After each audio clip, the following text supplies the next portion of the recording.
தென்பழனி மலை மேலே தண்டபாணி கோலத்திலே கண்குளிர கண்டு விட்டால் போதுமே என்றும் கருத்தில் உந்தன் அருள் வடிவம் தோன்றுமே.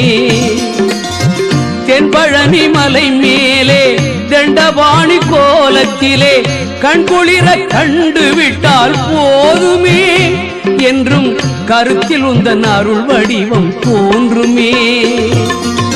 உள்ளத்திலே நீ இருக்க உன்னை நம்பி நான் இருக்க வெள்ளிமலையான் மகனே வேலையா என் வாழ்வு வளம் காண கடைக்கண் பாரையா கடைக்கண் பாரையா.